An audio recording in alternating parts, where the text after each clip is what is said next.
बिस्मिल्लाहिर्रहमानिर्रहीम बच्चे, page number 47 का थ्योरम चाइनीज रिमाइंडर थ्योरम, जिसका नाम थ्योरम नंबर 9 है, उसको डिस्कस करेंगे। इसका नाम है इस थ्योरम का चाइनीज रिमाइंडर थ्योरम।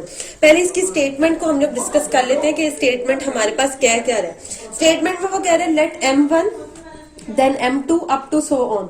हमारे पास MK तक कोई इंटीजर्स है और उसके बाद A1 A2 और AK तक भी हमारे पास कुछ इंटीजर्स हैं। कुछ इंटीजर्स M की फॉर्म में है, कुछ इंटीजर्स A की फॉर्म में, लेकिन तादाद दोनों की सेम है। M1 भी MK तक है और इंटीजर्स भी AK तक है हमारे पास। इन इंटीजर्स के साथ वो जो हमें डाटा दे रहे हैं वो क्या है, वो कह रहे हैं कि ये जो इंटीजर्स हैं ये आपस में रिलेटिवली प्राइम है। MI और AI आपस में रिलेटिवली, मतलब आई की जगह जब हम लोग 1 पुट करेंगे तो ये बन जाएगा A1 M1, वो रिलेटिवली प्राइम है। 2 पुट करें A2 M2 रिलेटिवली प्राइम है। A3 M3 रिलेटिवली प्राइम है। अप टू सो A के M के आपस में रिलेटिवली प्राइम है।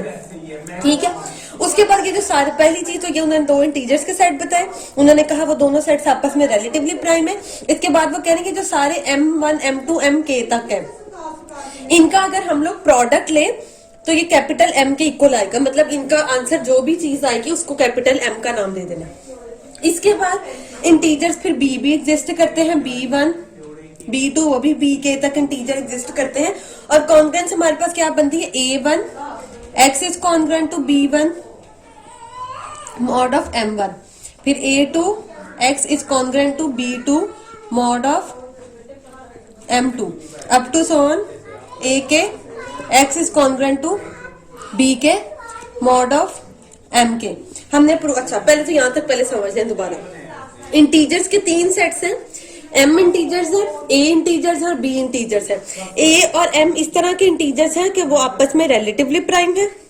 M जितने भी इंटीजर्स दिए गए हैं उनका जब हम प्रोडक्ट लेते हैं तो आंसर कैपिटल M के इक्वल आता है। इसके अलावा B कुछ इंटीजर्स हैं, उनको लिखना किस फॉर्म में है, जैसे हमने वो पिछला थ्योरम किया था कॉन्ग्रेंस वाला। A1 X is congruent to B1 mod M1, A1 B1 M1, फिर आगे A2 B2 M2, X same है। अप टू सो ऑन फिर A3 B3 M3 पे जाएगा और क्योंकि K तक है A के B के M के तक जाएगा।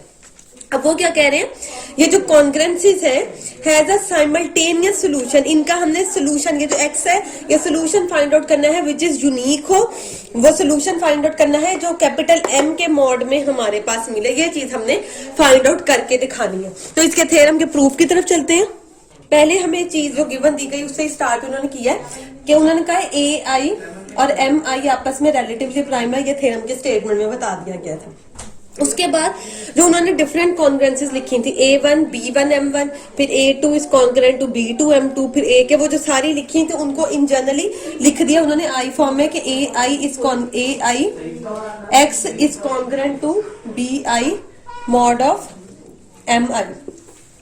यहाँ पे उन्होंने कह दिया है कि हमने प्रूफ करना था कि A1 कॉन्ग्रेंट है B1 मॉड M1 के, A2 B2 M2 के है, up to so on A के B के M के था। तो इसको इन जनरली हमने इकट्ठा करके I की फॉर्म में लिख दिया है कि AI कॉन्ग्रेंट होगा BI मॉड ऑफ MI के। नेक्स्ट बच्चे आगे हमने एक छोटी सी चीज यहाँ पे लेट करनी है कि X हमने कोई भी सोल्यूशन जो निकाला उसको भी यहाँ पे XI का नाम दे देते हैं कि XI इसका कोई सोल्यूशन है जो एग्जिस्ट करता है, क्योंकि हमने सोल्यूशन ही तो निकालना है। लेकिन हम पहले XI को लेट कर लेते हैं, सोल्यूशन जो हमने निकालना है उसको हम X0 का नाम बाद में देंगे, सोल्यूशन जो हमने निकालना। ठीक है। ये गिवन डाटा जो हमें दिया गया था उसको अकॉर्डिंगली हमने ये लिखा, जनरल फॉर्म में करके लिख दिया। और हमने कहा वो जो सोल्यूशन X एग्जिस्ट करना है, क्योंकि ये सारी फॉर्म I में है तो हम कह देते हैं वो जो XX है वो भी I की फॉर्म में दे दिया। आगे अब यहाँ से एक चीज हमने करनी है, हमने कहा कि तमाम M को जब ये जो तमाम M से हमने कहा था M1 M2 up to so MK तक लेते हैं तो आंसर कैपिटल M के इक्वल आता है। तो देखिए एग्जांपल से पहले मैं अगर आपको बताऊं कि अगर हम लोग 2 मल्टीप्लाई बाय 3 मल्टीप्लाई बाय 5 को इंटीजर पकड़ते हैं तो इसका आंसर 30 आता है। तो ये M1 है, ये M2 है, ये M3 है और कैपिटल M का आंसर 30 है। यहाँ पे वो कह रहे हैं लेट करें NI जो है वो हमारे पास इक्वल होता है M ओवर MI के। मतलब जब कैपिटल एम को हम सिर्फ अगर आई की जगह यहाँ 1 पुट करें, कैपिटल एम को M1 भी डिवाइड करता है, कैपिटल एम को M2 भी डिवाइड करता है, कैपिटल एम को M3 भी, MK भी। जैसे अगर 30 देख लें, 30 को 2 भी डिवाइड करता है, 3 भी डिवाइड करता है, 5 भी, क्योंकि उनकी प्रोडक्ट से मिलके बने तो अलग अलग वो तमाम नंबर्स भी उसको डिवाइड करते हैं। तो कैपिटल एम में हम कोई भी उसका प्रोडक्ट वाला आंसर लिखें तो वो उसको डिवाइड करेगा, और डिवाइड वाले आंसर को हमने N1 का नाम दे दिया। अब वो कह रहे हैं इनकी डिवीजन के बाद ये जो आंसर N1 आएगा और जिस टर्म ने इसको डिवाइड किया होगा वो भी आपस में रिलेटिवली प्राइम होंगे। कैसे? अब अगर 2 30 को डिवाइड करता है, ये हम जानते हैं इस चीज को, आंसर हमारे पास क्या आता है 15। अब ये 2 और ये 15 आपस में रिलेटिवली प्राइम है, बिल्कुल ठीक बात। अगर हम कहते हैं 30 डिवाइड 3 इसको डिवाइड करता है तो आंसर क्या आता है हमारे पास 10। 3 और 10 रिलेटिवली प्राइम है, ये भी बात ठीक है। अगर अब 35 इसको डिवाइड करते हैं तो आंसर क्या आना है 6। 6 और 5 भी रिलेटिवली प्राइम है। तो यही चीज उन्होंने लिखी है कि कैपिटल एम को जब कोई भी स्मॉल एम डिवाइड करेगा तो जो आंसर आता है वो आंसर और वो प्रोडक्ट वाला एम आपस में रिलेटिवली प्राइम होते हैं। इसके बाद ये N1 नाम दिया, उसके बाद वो कहते हैं अब हर N1 के लिए ये लेट की है कोई ना कोई Ni स्टार एग्जिस्ट करेगा, और वो किस तरह की फॉर्म में लिखा जाएगा कि उस N1 स्टार, ये खुद से लिया हुआ जो इंटीजर है, उस इंटीजर को जब हम इस आंसर के साथ इकट्ठा करके लिखेंगे तो हमेशा ये कॉन्ग्रुएंस सेटिस्फाई हुआ करेगी।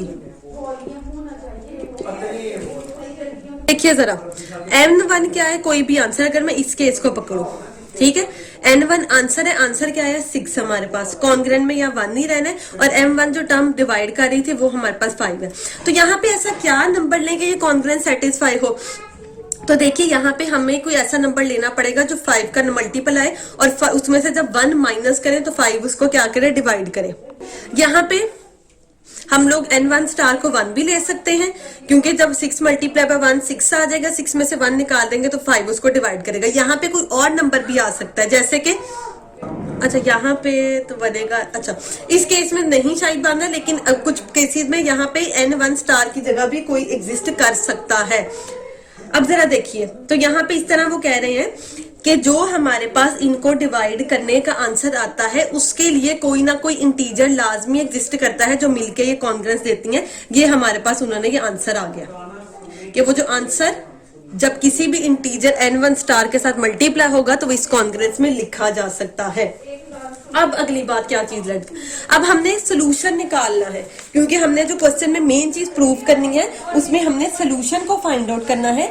तो हम सोल्यूशन कह देते हैं, जो हम निकालना चाहते हैं उसको x0 का नाम दे देते हैं, ठीक है, कि वो सोल्यूशन x0 है, और यहाँ से हम खुद से उसकी वैल्यू सेलेक्ट करते हैं कि x0 किस तरह का है, x1 N1 N1 star plus x2 N2, ये खुद से लेट करना है N2 star up to so on xk nk nk star, पहले 1 1 की फॉर्म में, 2 2 की फॉर्म में, k k की फॉर्म में, ये हमने खुद से लेट किया है। अब इसके साथ सारे के साथ ai को मल्टीप्लाई कर देते हैं, इसके साथ भी ai लेफ्ट तरफ भी होगा और फिर ये राइट तरफ भी, हर टर्म के साथ हमने ai को मल्टीप्लाई कर दिया। अब जरा यहाँ से देखिए, हमने स्टार्ट में बिल्कुल लेट किया था कि सोल्यूशन है ai xi is congruent to bi mod mi। अब इसको जरा गौर से देखिएगा, अगर ai xi है तो i की जगह 1 पुट करूं तो वो बन जाएगा इस वाले i की जगह 1 पुट कर दूं तो वो बन जाएगा a1 x1, तो ये फॉर्म बन जानी है a1 x1, और उसके साथ ये सारी चीज मल्टीप्लाई हो रही है तो ये आ गई। अगर 2 पुट कर दूं तो ये बन जाएगा a2 x2, ये उसका मल्टीप्लाई हो रही है वो वाली ये चीज आ जाएगी। आगे 3 पुट करूं अगली टर्म आ जाएगी, k पुट कर दूं तो हमारे पास ये टर्म आ जाएगी। मतलब यहाँ पे i की वैल्यू जब मैं डिफरेंट करती जाती हूँ तो यहाँ पे ये वैल्यू आ जाती है। तो इसकी जगह हम लोग लिख सकते हैं कि ये हमारे पास सारा चीज क्या बन रही है कि आई की वैल्यू जब हम डिफरेंट करते जाते हैं तो ये सारी चीज के इक्वल आ जाती है, और ये सारी चीज किसके इक्वल में है, इस टर्म के इक्वल में है। तो हम लिख सकते हैं कि ai x0 के कॉन्ग्रुएंस में लिखा जा सकता है। अब ये ai x0 i के फॉर्म में अगर लिखा जा सकता है तो इसका मतलब है x0 हमारे पास क्या हो गया, सोल्यूशन हो गया, क्योंकि हमने x का ही तो आंसर निकालना था। कॉन्ग्रुएंस की डेफिनेशन देखी जाए, लेकिन यहाँ पे कैपिटल M में मॉड में लिखना है। अभी तो डेफिनेशन लगाएं, वो क्या बनेगा, इसका मतलब है mi डिवाइड करता है ai x0 माइनस bi को। ठीक है। अगर इसका मतलब एम आई इस सारी टर्म को डिवाइड करता है, तो यहाँ पे सिंपल आई की जगह 1 लिखे हैं वो भी डिवाइड करेगा, आई की जगह 2 लिखे हैं वो भी डिवाइड करेगा, आई की जगह 3 लिखे हैं वो भी डिवाइड करेगा। तो अगर इसका मतलब तमाम एम आई डिवाइड कर रहे हैं, तो यहाँ हम कह सकते हैं कि कैपिटल एम आई भी इसको डिवाइड करेगा।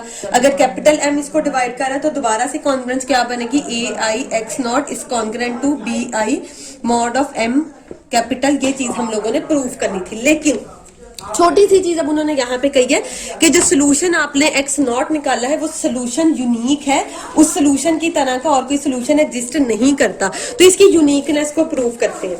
यूनिकनेस प्रूव करने के लिए हम लोग कह देते हैं कि नहीं, एक्स नॉट सोल्यूशन यूनिक नहीं है, बल्कि कोई और सोल्यूशन भी एग्जिस्ट करता है, और उस और सोल्यूशन को हम लोग वाई का नाम दे देते हैं। वो बनेगा A I Y is congruent to B I mod of M I. क्योंकि अगर यूनिक नहीं है तो इसका मतलब एक्स नॉट की जगह कोई और सोल्यूशन भी होगा, उसको हमने वाई का नाम दे दिया।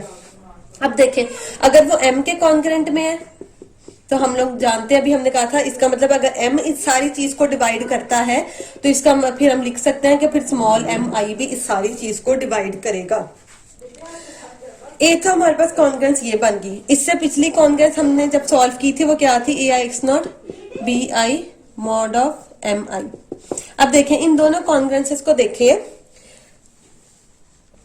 यहाँ पे देखें बी आई किसके कॉन्ग्रुएंट में है, ए आई एक्स नॉट के कॉन्ग्रुएंट में। तो इसका मतलब है हम बी आई की जगह लिख सकते हैं ए आई एक्स नॉट, क्योंकि हमने जो प्रॉपर्टीज कही थी वो हमने कहा था कि इनकी पोजीशन आपस में हम इंटरचेंज करके एक दूसरे की जगह लिखी जा सकती है, जो सेकंड प्रॉपर्टी की थी स्टार्ट में। तो मतलब बी आई की जगह ए आई एक्स नॉट लिखा जा सकता है, तो मैं इस बी आई की जगह लिख सकती हूँ ये ए आई एक्स नॉट है, ए आई से आई कैंसिल हो जाएगा, तो वाई किसके इक्वल में आ जाएगा, Y is congruent to X not mod of M I. तो देखिए यहां से प्रूव हो गया कि एक्स नॉट और वाई तो फिर दोबारा से एक जैसी टर्म है। हम एक्स नॉट की जगह वाई को लिख सकते हैं, वाई की जगह दोबारा से एक्स नॉट को लिखा जा सकता है, और एक दूसरे की जगह तभी चीजें लिखी जा सकती हैं जब वो इक्वल हो। हमने तो कहा था वाई डिफरेंट है, हमने डिफरेंट लिया लेकिन वो दोबारा एक्स नॉट वाली टर्म के ही इक्वल आ गया, तो इसका मतलब है इसका हमारे पास यूनिक सोल्यूशन ही एग्जिस्ट करेगा। ये हमारे पास चाइनीज रिमाइंडर थ्योरम है। इसकी स्टेटमेंट भी अच्छे तरीके से आपने याद करनी है, क्योंकि ये स्टेट एंड प्रूव वाले तरीके से आता है, और इसके कुछ क्वेश्चंस हमारे पास होंगे, और क्वेश्चंस किस तरीके से समझ आएंगे इसकी स्टेटमेंट के अकॉर्डिंगली। तो कल हम इसकी एक्सरसाइज, इसके 2-3 क्वेश्चंस करेंगे, फिर ये